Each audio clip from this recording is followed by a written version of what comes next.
Amém. Graça e paz a todos em nome de Jesus. Amém. Lucas, capítulo 9. Vamos dar continuidade ao estudo do Evangelho segundo Lucas.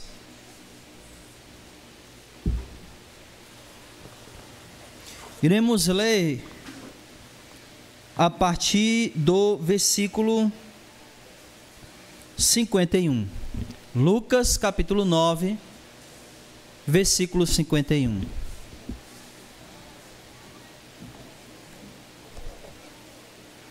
Se você achou, diga amém. Se você não achou, diga misericórdia.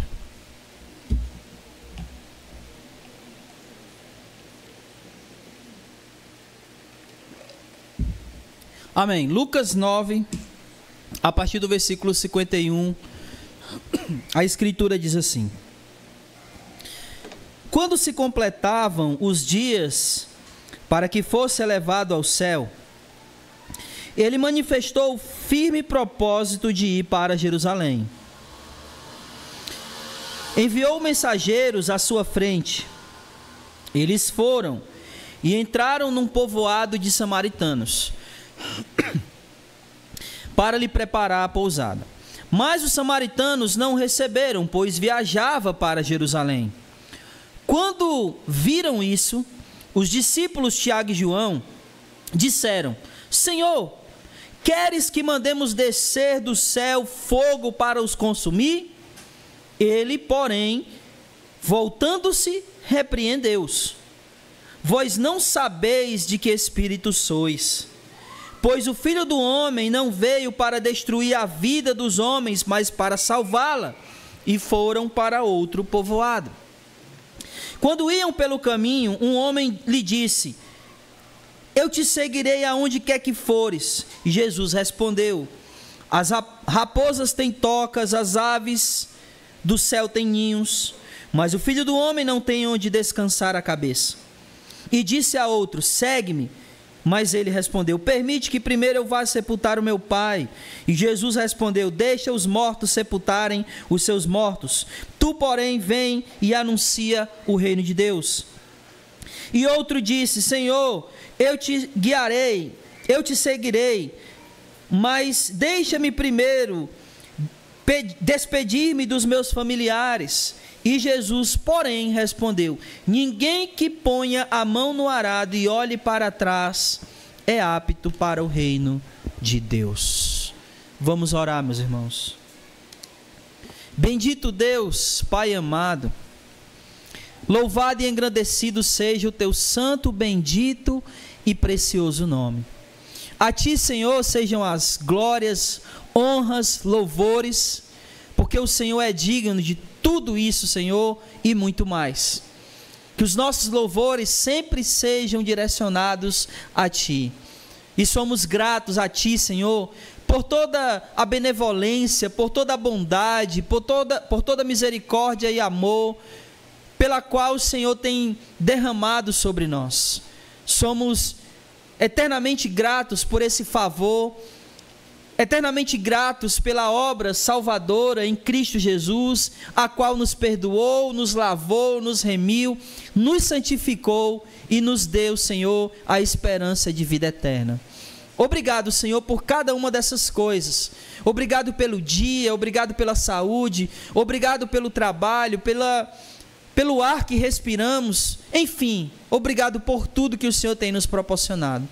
E nesse momento aqui, que nós viemos até este lugar, reunimos, ó Deus, em Teu nome, a Tua palavra, ela foi lida, e nós rogamos a Ti, que ao ser explicada, ela possa penetrar em nosso coração, e para isso, é necessário que o Teu Espírito Santo, bendito, maravilhoso, ilumine o nosso coração, para entendermos a Tua palavra, para guardarmos a Tua palavra.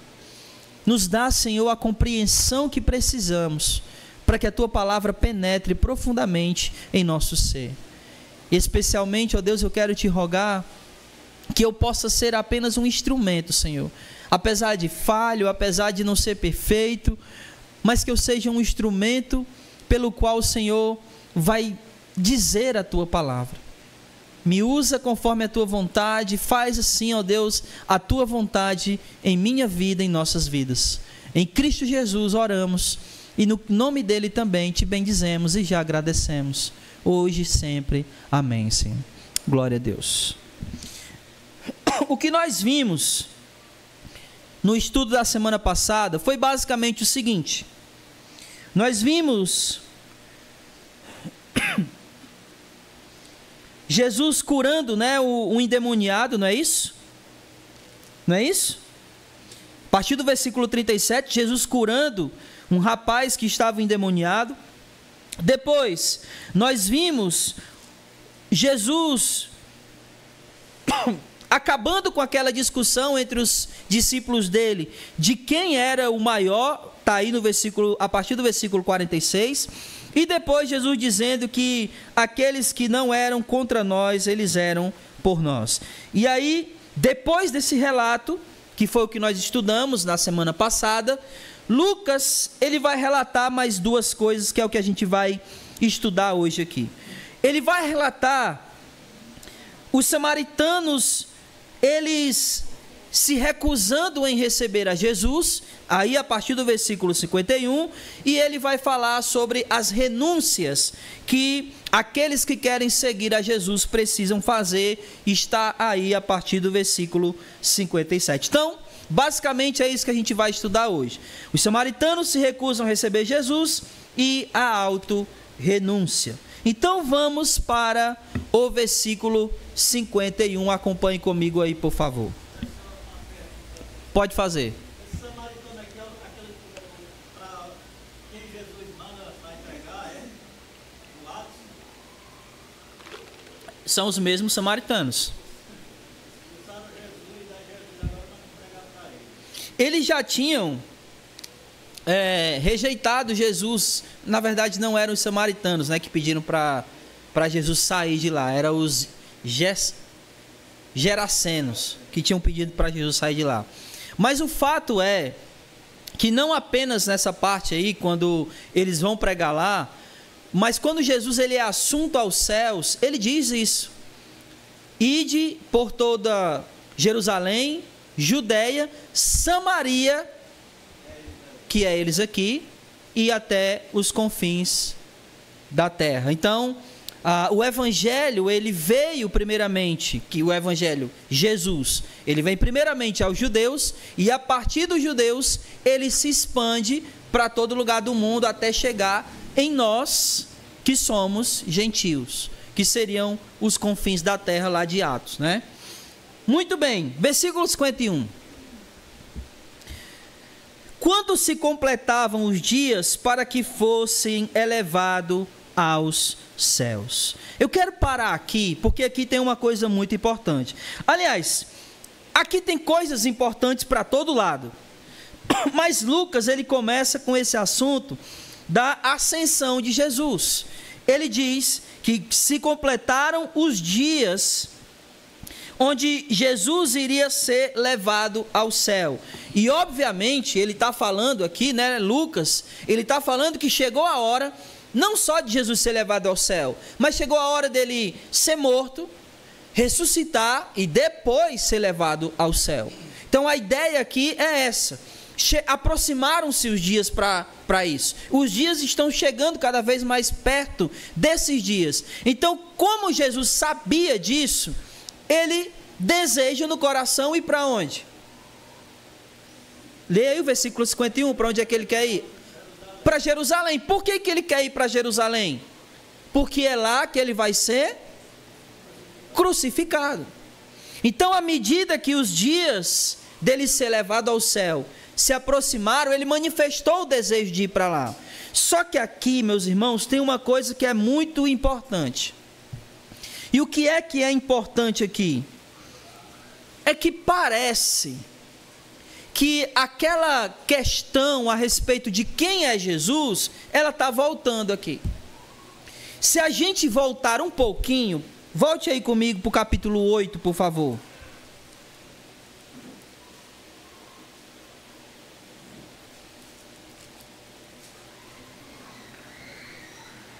Versículo 25. Nara, vê o que é que eles estão fazendo, que eles estão gritando muito ali dentro. 8:25 diz o seguinte: então perguntou: onde está a vossa fé? Atemorizados, eles se admiraram e diziam uns aos outros: quem é esse que até o vento e o mar lhe obedecem? E aí, lembra quando Jesus, ele, lá no capítulo 9 já, no versículo 18, olhe lá, por favor.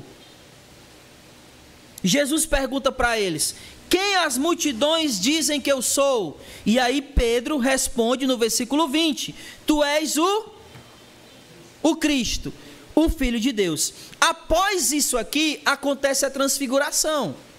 E na transfiguração, quem é que aparece lá junto com Jesus? Quem é? Moisés e Elias. Então preste atenção nessa linha do tempo, tá? Primeiro eles perguntam quem é Jesus. Depois o próprio Pedro diz: tu és o Cristo. E aí aparece aqui Jesus perguntando para eles, né? Quem o povo diz que eu sou? E aí Moisés e Elias aparecem para ele.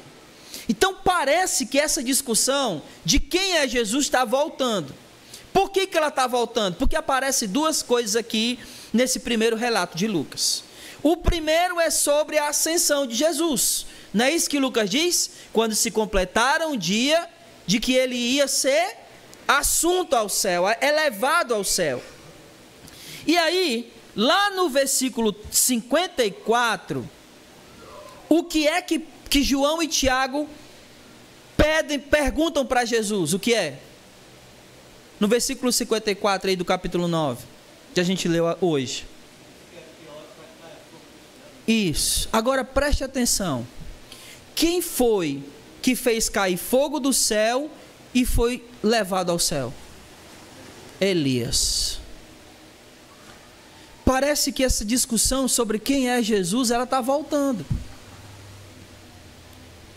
Primeiramente, chegou os dias dele ser levado ao céu. Aí depois os discípulos: o Senhor quer que a gente faça descer fogo do céu? É como se eles, parece que eles ainda estivessem duvidando de quem é Jesus ainda.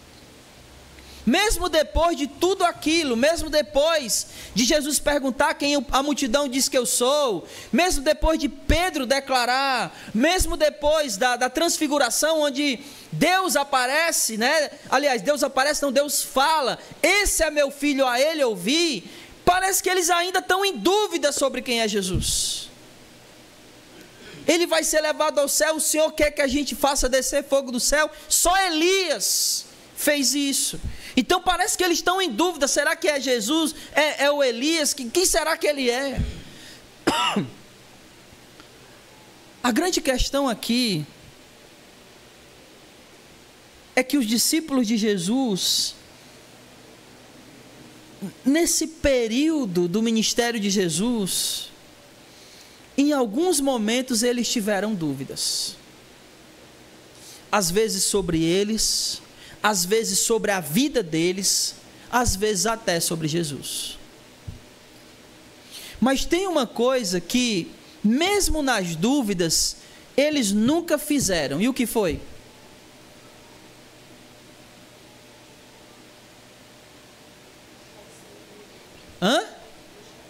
Deixaram de seguir Jesus. Mesmo que eles duvidassem, mesmo que eles não tivessem certeza, muitas vezes, porque a incerteza pairou na vida dos discípulos. Ou por acaso vocês acham que, presta atenção, naquele episódio que ele diz assim: olha, Senhor, já está ficando tarde, despede a multidão, para que eles possam achar comida. Vocês acham que os discípulos estavam preocupados com o quê?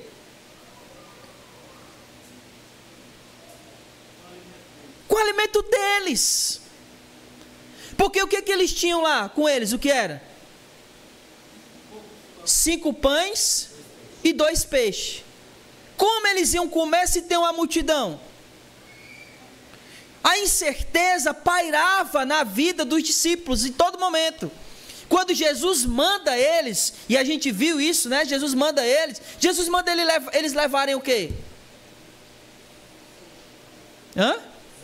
Não, quando ele manda eles para evangelizar, ó, vai para todo lugar evangelizar, eles mandam ele levar o quê? Nada.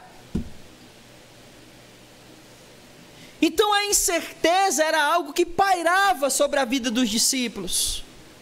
Então, vez por outra, eles duvidavam de determinadas coisas, duvidavam se ia ter comida, duvidavam se eles iam ficar vivos. Lembra do episódio da tempestade, onde eles perguntam, quem é esse? Eles chegam para Jesus, Senhor, nós iremos morrer.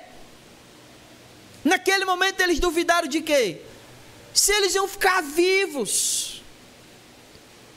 Mas mesmo diante de tudo isso, eles continuaram seguindo, buscando a Jesus.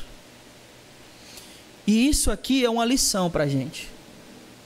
É uma lição porque na nossa vida cristã, às vezes as dúvidas aparecem. Às vezes a gente duvida se vai ficar vivo, a gente duvida se vai comer no outro dia, às vezes a gente duvida até de Jesus.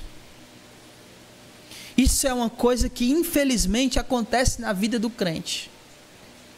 Mas o que não pode acontecer é o cristão deixar que essas dúvidas façam com que ele deixe de seguir a Jesus. Ele pode por um momento duvidar, mas ele continua a seguir. A incerteza pode vir, mas ele continua andando. Ele continua seguindo.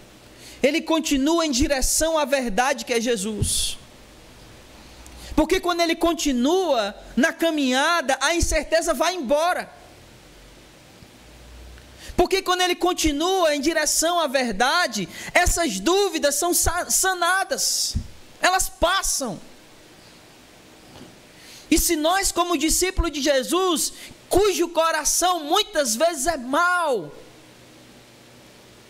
e as ocorrências do nosso dia a dia, falta de saúde, falta de dinheiro, falta de emprego, falta de muita coisa, essas consequências, essas coisas que acontecem, pode trazer dúvidas a nós. Dúvidas podem fazer parte, mas o cristão não pode deixar que as dúvidas tirem ele do caminho do Senhor. O caminho do Senhor é um caminho que deve ser seguido com dúvida ou sem dúvida. Afinal de contas, a Escritura diz que o justo vive pela fé e não pela certeza. Algumas vezes vamos ter certeza, outras vezes nem tanto, e ainda outras vezes certeza nenhuma. Mas, mesmo assim, continuaremos caminhando em direção a Jesus. Amém, amém, meus irmãos. Continuando. Aí o que acontece, né? Eles entram aqui nesse povoado em Samaria. E aí Jesus manda uns emissários na frente para preparar a hospedagem, né? Aí está aí no versículo 52. E os samaritanos, eles não recebem Jesus. Em outras palavras, eles não deixam Jesus passar por Samaria, porque afinal de contas, Jesus, ele não ia ficar em Samaria. Ele ia para onde? Ele ia para Jerusalém. A questão aqui é por que é que Jesus, aliás, por que os samaritanos não permitiram Jesus passar por lá? Por quê?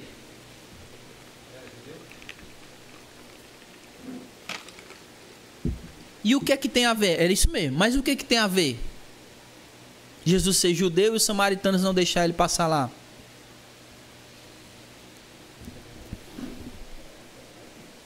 Porque os judeus e os samaritanos, eles não se davam. Na verdade, não é tanto que eles não se davam, mas a questão não é essa. A questão é que os samaritanos, eles eram judeus que haviam se misturado com outros povos. E por eles serem, digamos assim, misturados, os judeus, eles desprezavam os samaritanos. Porque eles eram, judeus não, eles eram israelitas que haviam casado com povos estrangeiros e por isso eles se misturaram. Então, para o judeu, o samaritano era alguém impuro.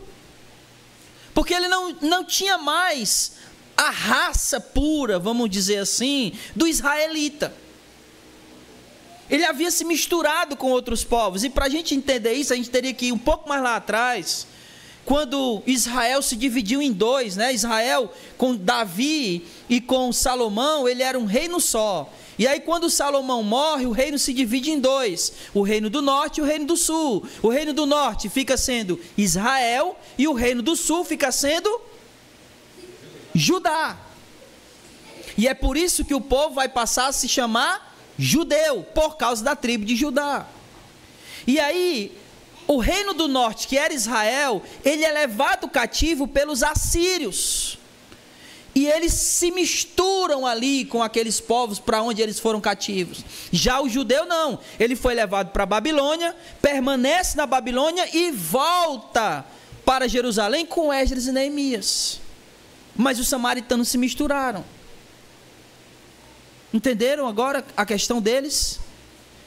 Então eles tinham essa rusga, né? Essa briga, essa desavença.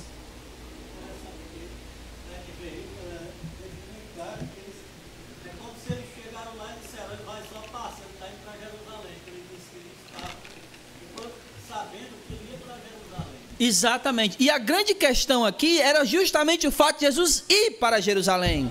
Porque os samaritanos não podiam ir para Jerusalém para adorar. Pronto, deixa eu lhe explicar aqui para vocês. Você lembra da mulher samaritana? Lembra o que ela pergunta para Jesus?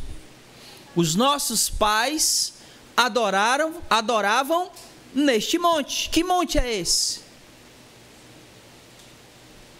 Que monte é esse? Não. Gerazim. Sião é em Jerusalém. É o monte Gerazim. E por que os samaritanos adoravam naquele monte? Porque eles eram impedidos de ir para o monte Sião em Jerusalém para adorar, onde tinha o templo. E nesse monte Gerazim tinha um templo para os samaritanos, para eles. Né? Porque às vezes quando a mulher pergunta isso, né? Diz isso, nossos pais adoravam nesse monte, parece que eles ficavam ao ar livre, né? Não, tinha um templo lá para eles adorarem naquele monte. E ele foi feito por um determinado governante lá, para poder os samaritanos adorarem, porque eles não podiam ir para Jerusalém. Então Jesus estava indo para Jerusalém, e quando os samaritanos souberam que ele estava indo para Jerusalém, eles não deixaram ele entrar. Aí vem a questão, que é o versículo 54. Quando quando Tiago e João perguntam para Jesus: Senhor, eles te rejeitaram, né? Eles te esnobaram. Eles não te respeitaram. O senhor quer que a gente mate eles? Porque fazer descer fogo do céu... Vamos ler o texto. Olha só. Quando viram isso, os discípulos Tiago e João disseram: Senhor, queres que mandemos descer fogo do céu para quê? Para os consumir. Você acha que ele estava pedindo o que aqui, meu irmão? Para que acontecesse com os samaritanos exatamente o que aconteceu com quem lá no Antigo Testamento? Sodoma e Gomorra. Não foi não? Que Deus acabou com Sodoma e Gomorra caindo fogo do céu? Ele perguntou para Jesus: Senhor, quer que eles te rejeitaram, eles te humilharam, eles te desrespeitaram, o Senhor quer que a gente mate eles? E aqui tem uma série de lições que eu gostaria que a gente pudesse aprender com Jesus. E a primeira delas é o seguinte: olha o que Jesus diz. Ele diz: vocês não sabem do Espírito que vocês são. Mas antes da gente falar disso aqui, a primeira lição aqui é o seguinte: Jesus, ele repreende eles, não é isso? Voltando-se, os repreendeu. A primeira lição que a gente aprende aqui é o seguinte: preste atenção nisso. Jesus não precisa de defesa. Ele não precisa de defesa. Às vezes a gente quer agir com Jesus como se a gente fosse guarda-costa dele, né? E aí quando alguém quer fazer alguma coisa de mal contra Jesus, a gente vai lá e mata a pessoa que está fazendo mal a Jesus, que está falando mal dele, que está xingando ele. A gente quer agir como um guarda-costa. Isso. Jesus não precisa de defesa. E a gente vê isso várias vezes. Você lembra quando Jesus foi preso? O que Pedro fez? Agiu que nem um guarda-costas. O que ele fez? Puxou a espada e cortou a orelha do Malco. Aí o que Jesus disse para ele? Pedro, tu acha mesmo que se eu quisesse, eu não rogaria agora ao Pai e o Pai me mandaria 12 legiões de anjos? Jesus precisa desse tipo de defesa? Jesus precisa realmente que a gente brigue por ele, porque alguém está xingando ele, porque alguém está menosprezando ele, porque alguém está rejeitando ele, porque alguém está desrespeitando ele? Jesus não precisa desse tipo de defesa. E nós costumamos agir assim com as pessoas que falam mal de Jesus. Jesus diz para Pilatos: o meu reino não é deste mundo. E ele diz isso, sabe em que contexto? O Pilatos diz assim para ele: olha, os teus foi que me entregaram a ti, que te entregaram a mim. Aí Jesus disse: olha, se o meu reino fosse daqui, os meus servos jamais teriam me entregado a ti. Pode falar.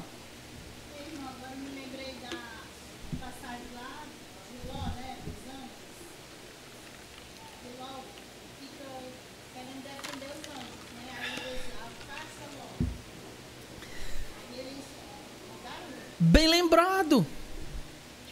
Porque aqueles homens, né, eles queriam literalmente que Ló mandasse os dois homens, né, os dois anjos que estavam como homens naquele momento ali, que eles saíssem da casa de Ló. Para quê? Para que eles pudessem ter relação sexual com aqueles dois homens. Porque a cidade de Sodoma e Gomorra era isso. Era esse tipo de coisa. E é uma coisa bem esquisita, né? Porque Ló diz o seguinte: não, eu tenho 2 filhas virgens, eu dou ela para vocês. E eles disseram o quê? A gente quer os homens. Aí Ló estava tentando proteger os anjos. Aí os anjos saem lá e fica todo mundo cego. Jesus não precisa desse tipo de defesa. Essa é a primeira lição aqui. A gente vê pessoas xingando, blasfemando contra Jesus, falando um monte de baboseira, e às vezes a gente quer atacar essas pessoas. Aí você ganha o debate e perde a alma daquela pessoa, que poderia até se converter, mas agora não vai mais. Entende isso? A gente não está aqui para lutar contra pessoas. O que o apóstolo Paulo disse aos Efésios? A nossa luta não é contra carne e sangue. Ou seja, a nossa luta não é contra pessoas. Não é. É contra principados e potestades, como ele vai dizer. Então Jesus não precisa desse tipo de defesa. E aqui eu quero que você entenda uma coisa. A gente não pode confundir o fato de Jesus não precisar com esse tipo de defesa com defender a fé. Defender a fé é uma coisa, querer defender Jesus dessa maneira é outra. E o que seria defender a fé? Eu quero que você preste atenção no que eu vou lhe dizer. Todas as vezes que na Escritura está mandando ou de alguma maneira tem alguém defendendo a fé, geralmente, ou 100% das vezes, geralmente não, 100% das vezes, é alguém que se diz cristão e que está ensinando outra coisa. E todas as vezes que alguém que diz professar essa fé e está ensinando uma coisa diferente da Escritura, nós temos que defender a nossa fé. Agora, quando o não cristão, ele está xingando Deus, xingando Jesus, a gente nem tem como defender. Como é que a gente vai defender Deus? Brigar com a pessoa? Isso não faz sentido. Tiago e João queriam matar as pessoas aqui de Sodoma e Gomorra, de Samaria, porque eles não quiseram receber Jesus lá. E aí vem um segundo ensinamento, que é exatamente o que Jesus vai dizer no versículo 55, vocês não sabem de que espírito vocês são, porque o espírito do qual eles são é um espírito de vida, e não de morte. E aí vem a terceira lição, que é exatamente o versículo 56, quando ele vai dizer o seguinte: o Filho do Homem não veio para destruir a vida dos homens, mas para salvá-la. Se Jesus veio para salvar, os seus discípulos, eles não estão aqui para matar, eles estão aqui para salvar a vida daqueles que ainda não conhecem a Jesus. Amém? Nós não estamos aqui para brigar por Jesus. Nós estamos aqui para pregar o Evangelho, para que vidas sejam salvas e não destruídas. Nós somos desse espírito, não do espírito de contenda, não do espírito de guerra, não no espírito de briga, mas do espírito que promove a paz de Deus para todos os homens. Nós somos desse espírito. Amém, meus irmãos? Aí a gente entra na segunda parte do relato, que é a autorrenúncia. E aqui, Lucas, ele mostra 3 tipos de pessoas que querem seguir a Jesus. O primeiro tipo e o último, eles se oferecem para seguir a Jesus. Mas o segundo tipo de pessoa é Jesus quem chama. Porém, os 3 tinham questões. E é isso que a gente vai ver a partir de agora. Então, o primeiro tipo de pessoa, versículos 57 e 58, diz assim: quando iam pelo caminho, e só um detalhe, né? No final do versículo 57, eles não passaram, né, por Samaria, eles foram para outro povoado. E aí, quando eles estavam no caminho, é que vai acontecer isso aqui. Versículo 57. Quando iam pelo caminho, um homem disse: te seguirei aonde quer que fores. E Jesus respondeu: as raposas têm suas tocas, as aves do céu têm ninhos, mas o Filho do Homem não tem onde descansar a cabeça. O que isso significa? Que tipo de parábola é essa que Jesus está falando? Que tipo de metáfora é essa que Jesus está falando aqui? As raposas têm suas tocas, têm seus covis, as aves do céu têm ninho, mas o Filho do Homem não tem onde reclinar a cabeça. O cara só queria saber se podia seguir ele. Então, do que Jesus está falando aqui?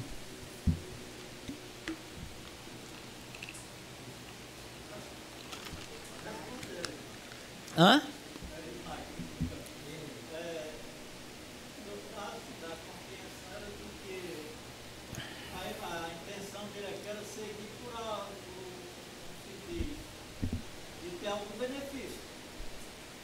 Talvez. Ele pergunta, aliás, ele não é nenhuma pergunta, né? Ele afirma: eu te seguirei aonde quer que fores. Aonde quer que você for, eu vou. Aí Jesus diz: a raposa tem tocas, as aves do céu têm ninho. O filho do homem não tem onde reclinar a cabeça.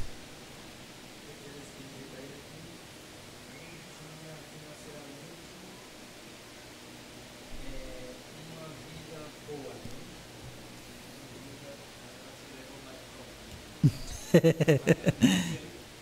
ele veio para Jesus e a humildade que Jesus vai dizer, se está me seguindo, tem que renunciar. Jesus está dizendo para ele o seguinte: olha, os meus seguidores não vão ter uma vida confortável, não vão ter nem sequer um lugar fixo. Porque a pergunta, o que ele fala é: te seguirei aonde quer que fores. Talvez ele, na mente dele, estivesse que Jesus iria estabelecer um reino, e ele não queria saber aonde fosse esse reino, ele estaria lá. Só que Jesus está dizendo: eu não tenho um lugar. Até os animais têm lugares, as raposas têm toca, as aves têm ninho, eu não. E os meus discípulos também não. E, consequentemente, os meus discípulos não vão ter uma vida confortável. O que é interessante, porque é o oposto do que se é pregado hoje, não é não?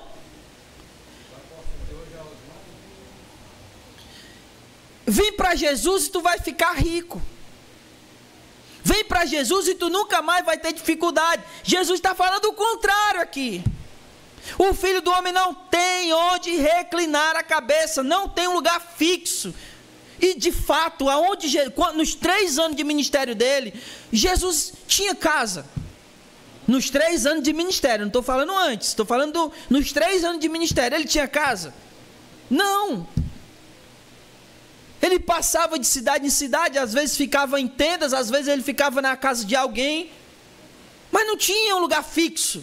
Como ele está dizendo, o filho do homem não tem aonde reclinar a cabeça. A ideia do reclinar a cabeça aqui é aonde você tem aquela segurança de deitar a cabeça no travesseiro e dormir, porque ali você sabe que é a sua casa. O discípulo de Jesus não tem essa certeza. E isso, meu irmão, é algo que a gente pensa muito pouco. Porque nós estamos acostumados e confortáveis a seguir Jesus aqui. Nós temos nossas casas, amém? Temos nosso emprego, família. E se Jesus dissesse para você: sai da tua casa, da tua parentela e vai para uma terra que eu te mostrarei, o que você faria?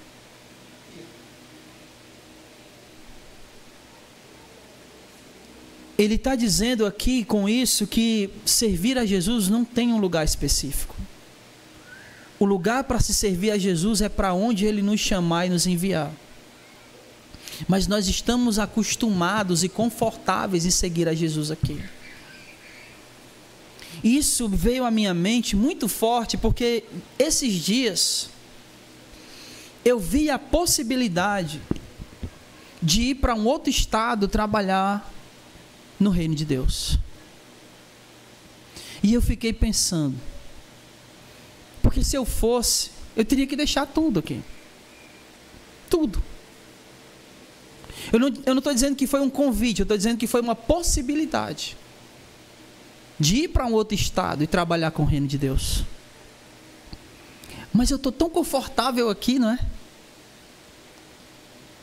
Só que os discípulos de Jesus não têm um lugar fixo. Aliás, eles até têm, só não é aqui. Porque a nossa pátria é aonde? É no céu. E aí se Jesus disser: olha, vai para canto tal, vai para estado tal, vai para país tal, eu fico imaginando se nós temos essa disponibilidade mesmo. Se nós temos essa certeza em nosso coração de servir a Jesus aonde quer que Ele nos envie.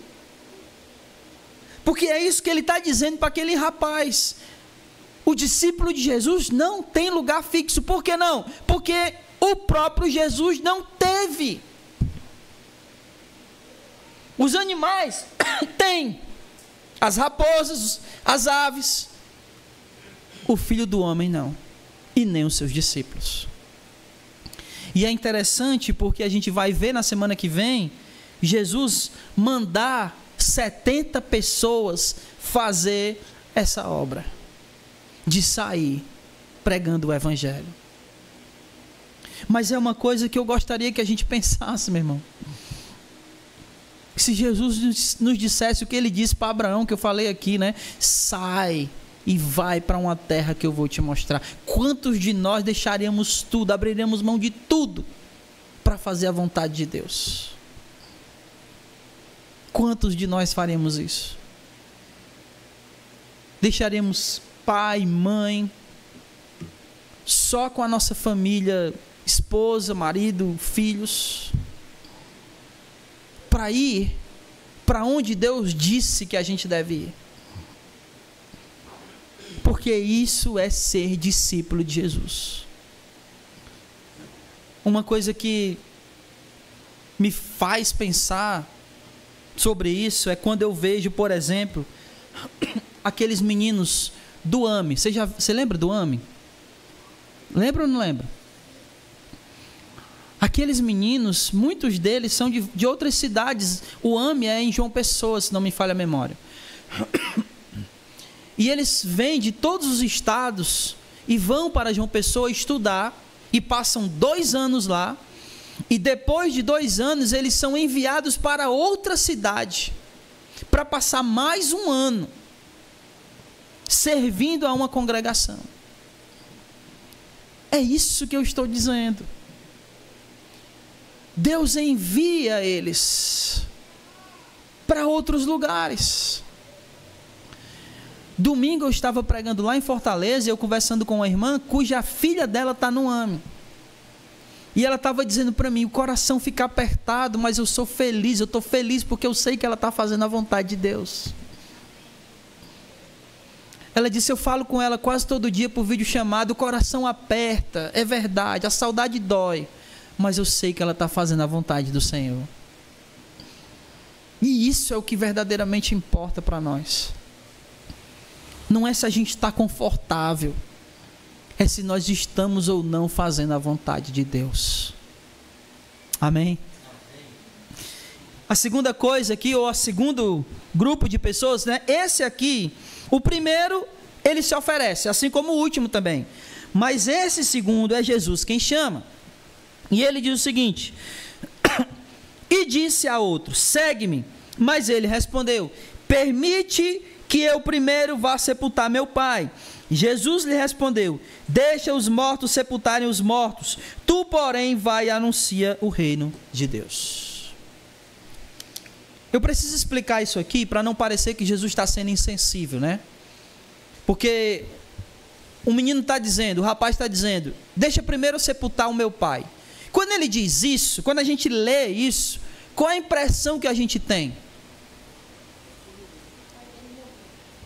Que o pai dele morreu, o pai dele morreu. Mas qual é a impressão que a gente tem quando ele diz, deixa primeiro sepultar o meu pai? Qual é a impressão que a gente tem? Não.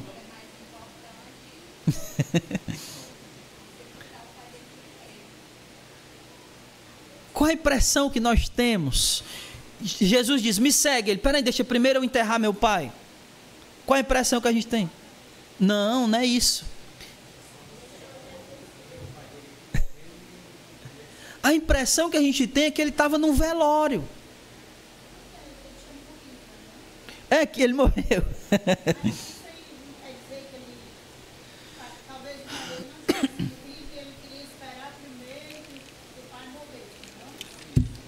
Essa é uma possibilidade, porém não entra dentro da cultura judaica. A questão aqui é o seguinte, porque, voltando ao que eu estava dizendo, a impressão que a gente tem é que ele está no velório, né? Aí Jesus diz: deixa que outros enterrem, tu vem e anuncia o reino. E se essa fosse a verdade, se isso fosse verdade, Jesus estaria sendo insensível com a dor e com o luto daquela pessoa, não estaria não? Mas não é isso que acontece. Na cultura judaica acontece o seguinte: você lembra no relato do sepultamento de Jesus? Lembra desse relato? Jesus é sepultado e ele é colocado aonde e como? Ele é colocado num buraco, né, numa tumba, na pedra, é rolada, né, uma pedra para fechar o buraco, e ele é colocado deitado, ele não é enterrado, ele é deitado com um lençol por cima. Tanto é que quando eles correm lá para ver o túmulo vazio, o que eles veem? Só o lençol, não é isso? Porque era assim que era colocado. Então o que acontece? O morto era colocado na pedra, no buraco, na pedra, e com um lençol por cima. E ele ficava lá 1 ano. E nesse período de 1 ano, era o período de luto. Após 1 ano, aí sim, os restos mortais dele, os ossos, eram recolhidos e colocados numa urna, junto com outros restos mortais de outros parentes. Então, provavelmente, o pai daquele menino já estava na tumba. E ele estava esperando o período onde ele ia tirar os ossos para colocar na urna junto com outros ossos. Quando ele diz, deixa os mortos sepultarem os mortos, ele pode ter a ideia de, deixa que os mortos encontrem os outros mortos. Que os ossos dele encontrem os ossos dos outros que já estão mortos. Porque ele já estava morto. E talvez por um longo período, talvez meses. O que aquele jovem ainda podia fazer com o pai? Que outro não pudesse fazer? Nada. Então aqui, Jesus ele está claramente dizendo, olha, ele já está no túmulo. Não há mais nada o que fazer. Tu vem e anuncia o reino. Porque não há tempo a se perder. Não tem mais por que esperar.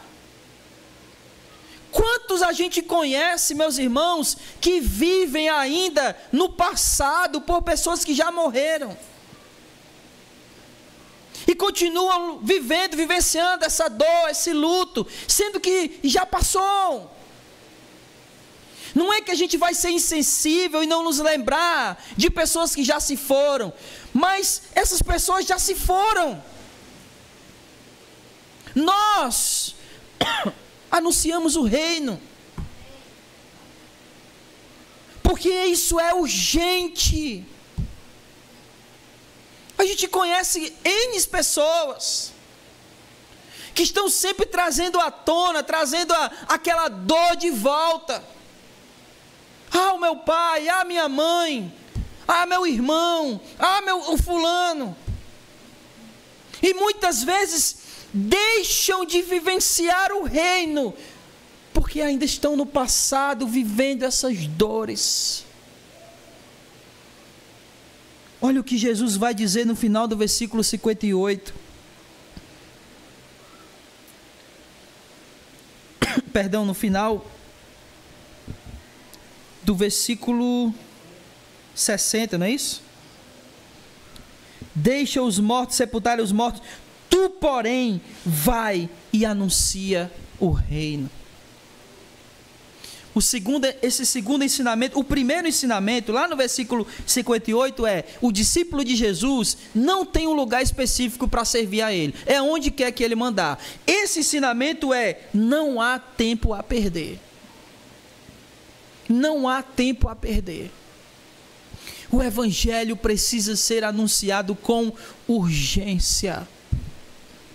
E as dores do passado não podem me impedir de anunciar o evangelho. Amém, irmãos? E para concluir, O último grupo, o último tipo de pessoa, né? A partir do versículo 61. Outro disse: Senhor, esse aqui também está se oferecendo, né? Eu te seguirei, mas deixa primeiro despedir-me dos meus familiares. Jesus respondeu: ninguém que põe a mão no arado e olhe para trás é apto para o reino de Deus. A ideia aqui nos parece que essa pessoa, ela não estava só querendo ir se despedir. Ela estava querendo ir lá nos familiares, perguntar o que eles achariam. O que você acha de eu ir seguir Jesus? O que você pensa sobre eu seguir Jesus? E Jesus está dizendo: olha, ninguém que colocou a mão no arado, olha para trás, está apto para o reino. A terceira lição aqui: não há por que voltar atrás, nem mesmo para perguntar o que os meus parentes acham sobre servir a Jesus. Toda vez que eu vejo textos como esse, eu não consigo não lembrar da minha avó. Não consigo não me lembrar da minha avó. Porque a minha avó foi um exemplo exatamente disso aqui. De alguém que não se preocupou o que os familiares iriam achar se ela seguisse a Jesus. E literalmente todos se afastaram dela. E eu lembro como se fosse hoje a frase que ela disse. Ela disse: se eu ficar com a minha família e não ficar com Jesus, eu não vou ter Jesus. Mas se eu ficar com Jesus e me afastar da minha família hoje, eu posso ter toda a minha família de volta. E foi exatamente isso que aconteceu. Ela não perguntou para os parentes: o que vocês acham? Ela simplesmente olhou para frente e seguiu Jesus. E depois disso, todos acompanharam a velhinha. Eu fico imaginando se ela tivesse feito a escolha errada, não é?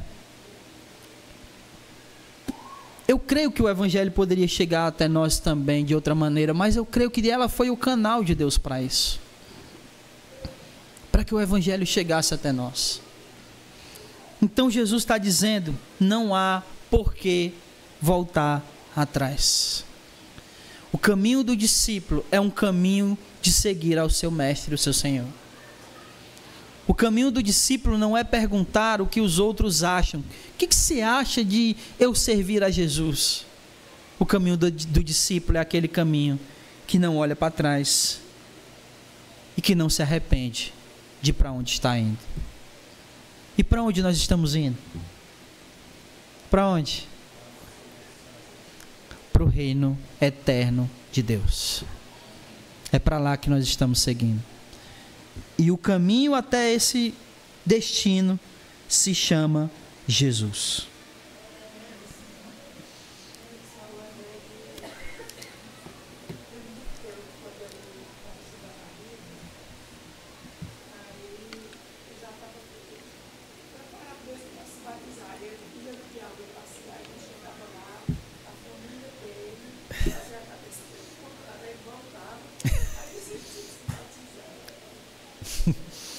É exatamente isso aqui, né?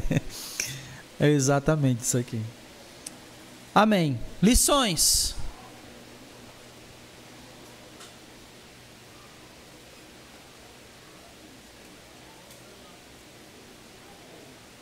Três lições. A primeira lição que nós vimos hoje é que nós podemos passar por momentos de dúvida e crise na fé, mas precisamos continuar buscando a verdade, ou seja, precisamos continuar buscando a Jesus. As crises em nossa fé não podem nos impedir de seguir a Jesus. E quando a gente continuar seguindo a Ele, as crises vão embora. E a nossa fé é renovada. 2. Não temos que odiar de volta lembra, os samaritanos odiavam os judeus porque os judeus desprezavam ele. Aí os dois discípulos, Senhor, em outras palavras, é como se ele dissesse assim, só quer que a gente odeie ele de volta? Ore para descer fogo do céu? Não. Porque vocês não são desse espírito, o espírito da vingança. Vocês têm o espírito de vida e não o espírito da morte. Não temos que odiar de volta. Jesus não precisa de defesa. Temos que saber de qual espírito nós somos. E nossa luta é para salvar e não para condenar as pessoas. E por último, não há lugar certo para servir a Jesus. Não há tempo a perder para anunciar o Evangelho. E não há por que voltar atrás. Nem ligar para o que vão dizer. Mesmo que seja nossos familiares. Jesus quer que a gente sirva a Ele aonde Ele quer que a gente esteja. Ele nos envia. É Ele quem diz aonde nós vamos. E Ele determina o lugar onde iremos servi-lo. E é exatamente por isso que não há tempo a perder. Nós não sabemos quanto tempo nos resta. Nós não sabemos quanto tempo iremos ficar aqui. Por isso nós precisamos pregar o Evangelho. Às vezes a gente vai morar em lugares que você se pergunta, mas por que eu vim morar aqui? Você já parou para pensar que Jesus te levou para lá para que você anuncie o Evangelho lá? Aonde quer que a gente esteja, é o lugar aonde nós precisamos anunciar o Evangelho. Nós não temos tempo a perder e não podemos olhar para trás. Amém? Fique de pé.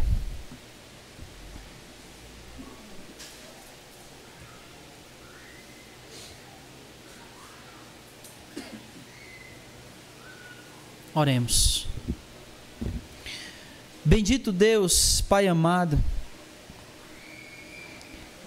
Senhor, que a Tua palavra, Senhor, que foi explicada aqui nessa noite, ela encontre um lugar em nosso coração. Que o Teu Espírito tenha nos preparado, Senhor, para este momento, onde a Tua palavra foi explicada, onde a Tua palavra foi aplicada ao nosso coração.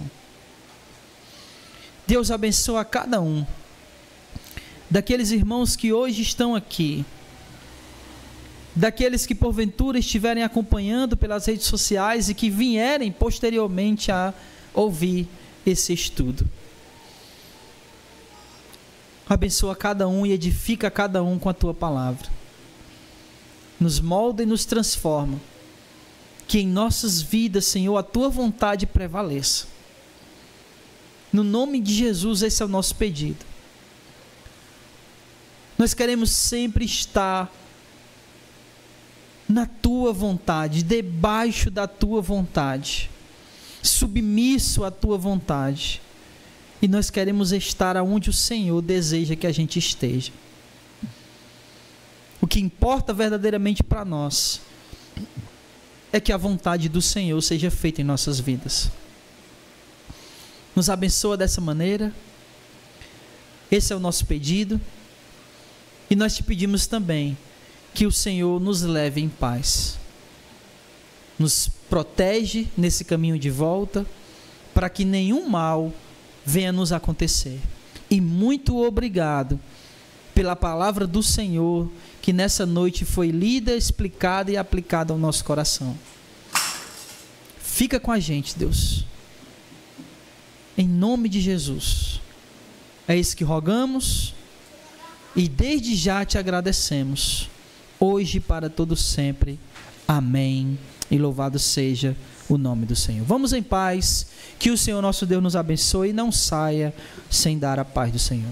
Amém.